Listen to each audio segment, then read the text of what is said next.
Addressing our elementary facility needs has been a discussion for well over a decade. And so looking at those options, we really had to understand how much was it going to cost to remodel and expand those facilities versus build one. When we brought Kraus-Anderson on board, we were simply at the point in which we identified what our needs were, but we wanted to really do a really good study of the ideas of what were the best options. We really focused on the idea of providing the greatest amount of information we could to our public to get them to understand why one school was the best option out there. Yeah, Kraus-Anderson talked a lot with us about the ideas of best ways to communicate with the public.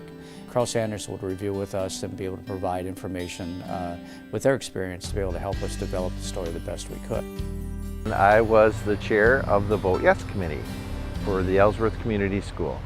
Kraus-Anderson was very instrumental in either pointing to experts or providing resources or access to resources that made our last referendum successful.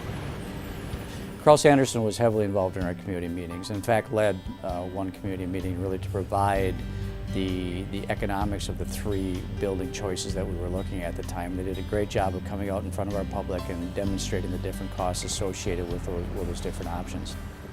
They sat right up front with us, being able to answer questions from the public, a very open format.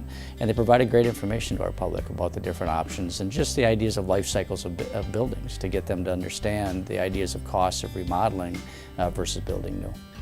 The new facility addresses the needs that we had, the space in the aging facilities and inadequate educational space, but also modern educational philosophies of professional learning communities and collaboration with our staff and our students working together. Kraus-Anderson has a lot of experience in education and has very good pricing of costs for that work, and were able to give us pretty solid numbers. And then we moved forward with not to exceed cost for those projects. The value we found with Kraus-Anderson was in the on-site engineering with the foremans for the different crews, and they were able to do that for us under budget and make it cost effective and make it work really well.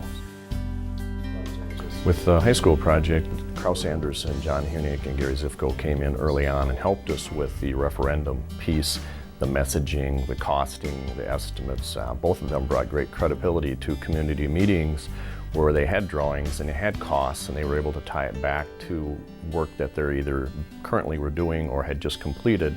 So the numbers were solid and the community really supported that. The 8 classroom addition to the high school and the physical ed areas as well as the music areas were completed ahead of time and under budget, and we had rebates that were submitted, and Gary Zifko helped to coordinate. The spaces worked out really well. It blended into our traditional building. When the person walks into it, they may not notice that it's an addition like you might see in some buildings. It was a nice transition, and it serves us really well. I would highly recommend for any educational organization, any project, remodeling, rebuilding, or new, strong consideration of Kraus-Anderson.